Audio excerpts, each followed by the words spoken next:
இயேசு உங்களை நேசிக்கிறார். பிரியமானவர்களே, இந்த நாளில் ஆண்டவர் நம்மளோடு பேசும்படியாய் வேதத்திலிருந்து ஒரு 3 வசனங்களை கூட வாசித்து ஆண்டவர் நமக்கு கற்றுக் கொடுக்கக்கூடிய காரியத்தை பார்ப்போம். அது ஆபகுக் எழுதின தீர்க்கதரிசியின் புஸ்தகம் 2வது அதிகாரம் 11, 14, 15 வசனங்கள் இப்படியாக சொல்லுகிறது. கல்லு சுவரிலிருந்து கூப்பிடும், உத்திரம் மச்சிலிருந்து சாட்சியிடும். இரத்த பலிகளாலே பட்டணத்தை கட்டி அநியாயத்தினாலே நகரத்தை பலப்படுத்துகிறவனுக்கு ஐயோ. சமுத்திரம் ஜலத்தினால் நிறைந்திருக்கிறது போல பூமி கர்த்தருடைய மகிமையை அறிகிற அறிவினால் நிறைந்திருக்கிறது. தன் தோழருக்கு குடிக்க கொடுத்து தன் துருத்தியை அவர்கள் அண்டைகளை வைத்து அவருடைய நிர்வாணங்களை பார்க்கும்படிக்கு அவர்களை வெறிக்க பண்ணுகிறவனுக்கு ஐயோ. பிரியமானவர்களே, தன் உயிரையும் கொடுப்பான் நண்பன் என்று உலக பழமொழியாய் நாம் சொல்லப்படுகிறோம். ஆனால் வேதம் சொல்லுகிறது, உன் தோழனுக்கு மதுபானத்தை குடிக்க கொடுத்து அவன் நிர்வாணத்தை பார்க்கத்தக்கதான அவனை வெறிக்க பண்ணுகிற மனிதனுக்கு ஐயோ என்று சொல்லப்படுகிறது. நான் ஃப்ரெண்ட்ஸு தான் கூட குடிக்கிறோம். எத்தனை இடத்துல அப்படிப்பட்டதான சம்பவங்கள் நடக்கிறதை நான் பார்க்கப்படுகிறது. பிரியமர்களே, நண்பர்களாக சேர்ந்து குடிக்கிறாங்க. மதுபானத்தின் நிமித்தமாய் வரக்கூடிய பிரச்சனைகளை பாருங்க. அவங்க குடித்து கொண்டு இருக்கும் பொழுது தேவையற்ற பேச்சுகளை நிமித்தம் அடித்து நண்பர்களுக்கு ஃப்ரெண்ட்ஸ்ன்னு சொல்லப்படுகிற ஒருவருக்கு ஒருவர் சண்டை மூட்டி கடைசியில் என்ன செஞ்சாரா, ஒருத்தனை கொண்டு போட்டுறான்னு. எத்தனை நிகழ்ச்சிகள் அப்படி பூமியில் நம்ம பார்த்து கொடுறோம். எங்கே பார்த்தாலும் வெளி மாநிலங்களையும் பார்க்குறோம். நம்ம நாட்டிலையும் நண்பர்களாக போனாங்க, கிலோ தள்ளி விட்டுட்டு கொண்டுட்டாங்க அப்படின்னு சொல்கிறாங்க. அப்போ மதுபானத்தை ஒரு நண்பனுக்கு கொடுத்து, அப்போ நண்பனானவன் மதுபானத்தை தன்னுடைய நண்பனுக்கு தோழனுக்கு குடிக்க கொடுக்காதபடி கவனமாக இருக்கும்படியாய் ஆண்டவர் விரும்புகிறார். அப்படி குடிக்க கொடுத்து அவனை நீ அவமானப்படுத்த நினைக்கிறவனுக்கு ஐயோ என்று சொல்லப்படுகிறது. ஒரு நண்பனை அவனுக்கு உணவு வாங்கி கொடு, ஒரு சாப்பாடு வாங்கி கொடுத்தனா அது அவனுக்கு தகுதியாக இருக்கும்.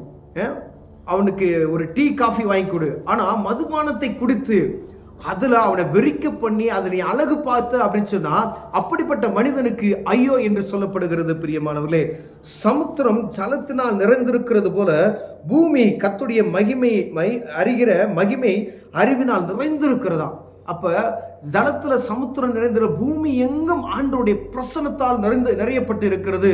அவருடைய கண்ணுக்கு மறைவானது ஒன்றும் இல்லை. ஒரு தவறை நாம் செய்துவிட்டு அந்த தவறுக்கு நாம் ஏதாவது ஒரு காரணம் சொல்லணும் அப்படின்னு சொன்னோம்னா அது ஒரு நாள் ஏற்றுக்கொள்ளக்கூடாத ஒரு காரியம். ஏன்னா ஆண்டவருடைய பிரசன்னம் சமுத்திரத்தில் ஜலம் எப்படி நிரம்பி வழிகிறதோ பூமி முழுவதும் தேவனுடைய பிரசன்னத்தால் நிறைந்திருக்கிறது என்று சொல்லப்படுகிறது. அவருக்கு மறைவாய் ஒரு மனிதனும் ஒரு காரியத்தையும் செய்ய முடியாது. எத்தனை சிசிடிவி கேமரா என்ன வச்சாலும் சேட்டலைட்ல இருந்து பார்க்கக்கூடிய ஒரு காரியம், எவ்வளவோ அட்வான்டேஜான காரியங்கள் தேசங்கள்ல நடக்கிறது. ஆனாலும் ஆண்டவருடைய பிரசன்னம் பூமி அனைத்திலும் நிறைந்திருக்கிறது என்று வேதம் சொல்லுகிறது. பிரியமானவர்களே, அவருடைய பார்வைக்கு ஒன்றும் தப்ப முடியாது. மனிதனுடைய சாட்சியோ கேமராவுடைய சாட்சியோ அங்கு ஆண்டவர் சமூகத்தில் நிலை வைக்க முடியாது. கல்லு சுவரில் இருந்து கூப்பிடுமா. வீட்டில் பார்க்கிற செவுத்துல இருக்கக்கூடிய கற்கள் என்ன செய்யுமா, சுவரிலிருந்து கல்லு கூப்பிடும் என்று சொல்லப்படுகிறது. உத்திரத்தில் மச்சு இருந்துச்சுன்னா அந்த மச்சு சாவி அது என்ன செய்யுமா, அந்த மச்சிலிருந்து அது சாட்சியிடும் என்று வேதம் சொல்லுகிறது. மனிதனுடைய சாட்சி தேவையில்ல, கல்லு கூப்பிடுமா, மச்சு என்ன செய்யுமா, சாட்சியிடும் என்று வேதம் சொல்லுகிறது. இரத்த பலியினாலே பட்டணத்தை கட்டி அநியாயத்தினாலே நகரத்தை பலப்படுத்துறவனுக்கு ஐயோ என்று வேதம் சொல்லுகிறது. அதே போல ஒரு குடும்பத்தை கெடுத்து ஒரு மனிதனை கெடுத்து மற்றவனுடைய சொத்தை அபகரித்து மற்றவருடைய ஆஸ்திகளை அழித்து தான் வாழ்வதற்காய் தன்னுடைய குடும்பத்தை கட்டுகிற மனிதனுக்கு ஐயோ.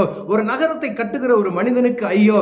மற்றவங்களை முழுமையை அழித்து விட்டு மற்றவங்களுடைய எல்லா துன்பத்தை துன்பம் கொடுத்து அவருடைய பொருட்களை அபகரித்து நாங்கள் கொழுமையா வாழ வேண்டும் என்கின்ற மனிதனுக்கு ஐயோ என்று வேதம் சொல்லுகிறது. ஒரு பக்கம் மனித நண்பனுக்கு மதுபானத்தின் நிமித்தம் அவனை வெறிக்க பண்ணி அவன் நிர்வாணத்தை பார்க்கிற மனிதனுக்கு ஐயோ. ஒன்றொன்று காரியம், அடுத்தவனுடைய சொத்தை அடுத்தவனுடைய வியாபாரத்தை எடுத்து அடுத்தவனுடைய குடும்பத்தை கெடுத்து அடுத்தவனுடைய பொருட்களை எடுத்துக்கொண்டு ஏதோ ஒரு தவறு நிமித்தமாய் அவர்கள் குடும்பத்தை கெடுத்து தான் வாழ வேண்டும் என்று சொத்து சேர்த்து மனப்போகமாய் வாழலாம் என்று வாழ்ந்து கொண்டிருக்கிற மனிதன் சடிதல் என்ன செய்வானா, அழிந்து போவான் என்று வேதம் சொல்லுகிறது. இத்தனை இடத்துல கட்ட பஞ்சாயத்து இதெல்லாம் நிறைய நம்ம கேட்குறோம். அவங்க சொத்தை எடுத்துக்கிட்டாங்க, இவங்க சொத்தை பூரா இவங்க வாங்கிக்கிட்டாங்க, அப்படியே பார்த்தீங்கன்னா அப்போ ஏமாற்றி கையெழுத்து வாங்கிட்டாங்க, கொஞ்சம் கொஞ்சமாக காசை கொடுத்தாங்க, ஏமாற்றி வாங்கிட்டாங்க அப்படின்னு சொல்லுவாங்க. சில நேரத்தில் பார்த்தீங்கன்னா அந்த இடத்துல ஆக்கிரமிப்பு அவங்க அவங்க அவங்க தாதாக்களாய் போல செயல்பட்டு இருக்கிறாங்க. ஒரு சின்ன நகைக்காய் பொய் சொல்லி அந்த மாதிரி காரியத்தில் ஈடுபட்டுறாங்க. அவர்களோட பின் சன்னதிகளை பார்த்தீங்கன்னா ரொம்ப கடுமையாக அவங்க வசதியாக இருந்தாங்க அப்படின்வாங்க. ஆனால் அவருடைய பிள்ளைகளை நாம் பார்க்கும் பொழுது ஏதோ ஒரு பிரச்சனை என்ன நான் பார்த்தா சாபமாக இருக்கும். அப்ப வேதம் சொல்லுகிறது அப்படிப்பட்ட மனிதனுக்கு ஐயோ என்று சொல்லப்படுது. ஐயோ என்றால் நாசமாய் போய் விடுவான் என்று சொல்லப்படுகிறது வேதம். அப்படிப்பட்ட மனிதர்கள், அப்படி கொடுமையுள்ள மனிதர்கள் அப்படி இருப்போம். அப்படிப்பட்ட மனிதர்களுக்கு ஆண்டவர் உரைக்கிறது, இப்படிப்பட்டதான கொடுமையான காரியத்தை செய்யாத. ஒருவேளை இது உனக்கு கடைசி வாய்ப்பா இருக்கலாம். நீ ஆண்டவருடைய பிள்ளையா இருந்துட்டு நான் அடுத்தவனுடைய சொத்தை அபகரித்து எடுத்துக்கொண்டுட்டேன், அடுத்தவங்க நிலத்தை அபகரித்து எடுத்துக்கொண்டுட்டேன், இப்படிப்பட்டதான காரியத்தை நீ செய்வையானால் அதுல ஒரு பிரயோஜனமே இல்லை, ஒன்றையும் நீ அனுபவிக்கவே முடியாது பிரியமானவர்களே. ஏன்னா ஆண்டவர் அதை அருவருக்கிறார். அப்படிப்பட்ட மனிதனை ஆண்டவர் சபிக்கிறவராய் இருக்கிறார் பிரியமான. அடுத்தவருடைய கஷ்டத்தை புழிந்து அடுத்தவருடைய அந்த உழைப்பை எடுத்து அதில் வாழ வேண்டும் என்று நினைக்கிற எந்த மனிதனை ஆண்டவர் சும்மா விடுகிறவராய் இல்லை. வேதம் சொல்லுகிறது, இரத்த பலியினாலே பட்டணத்தை கட்டி அநியாயத்தினாலே நகரத்தை பலப்படுத்துகிறவனுக்கு ஐயோ. அது நகரமா இருந்தாலும் சரி, வீடா இருந்தாலும் சரி, தெருவா இருந்தாலும் சரி, எந்த ஒரு வியாபாரமா இருந்தாலும் சரி, எந்த ஒரு காரியமா இருந்தாலும் சரி, அடுத்தவங்களுக்கு வர வேண்டிய நியாயமான காரியத்தை எப்படி வகை தேடி பிடுங்கிக் கொள்வதற்கு நீங்கள் கங்கணம் கட்டுகிறீர்களோ அது உங்களுக்கே ஆபத்தாய் முடிந்துவிடும் என்று வேதம் சொல்லுகிறது பிரியமானவர்களே. அநேக நேரங்களில் அப்படி நம்ம நினைப்போம், எப்படா சம்பாதிக்கிறதுக்கு என்ன வழி, எப்படியெல்லாம் நம்ம சம்பாதிக்கிறதுக்கு அடுத்தவன் சொத்தை ஏமாத்தலாம் அப்படின்ற எண்ணம் இல்லாதபடி கடினப்பட்டு உழைத்து தங்களுக்கு கிடைக்கிற நீங்க உழைங்க, எப்படி வேணாலும் உழைத்து கஷ்டப்பட்டு முன்னேறுவதற்கான அநேக வழிகள் உண்டு. ஆனா யாரோ சம்பாதிச்சு வச்சிருப்பாங்க, எளிமையாய் போய் அதை மிரட்டி எடுத்துக்கொள்ளலாம் என்கிற எண்ணம் இருக்குமையினால் ஆண்டவர் சொல்லுகிறார், அப்படிப்பட்ட மனிதனுக்கு ஐயோ என்று வேதம் சொல்லுகிறது பிரியமானவர்களே. அதே போல நண்பனுக்கு மதுபானத்தை கொடுத்து வெறிக்க பண்ணி வேடிக்கை பார்க்கிற உனக்கு ஐயோ என்று வேதம் சொல்லுகிறது. அநேக நண்பர்கள் உண்டு, நம்ம எல்லா இடத்திலும் பார்த்தா ஃப்ரெண்ட்ஸ் தான் எல்லா பயலுங்களும் இருக்காங்க.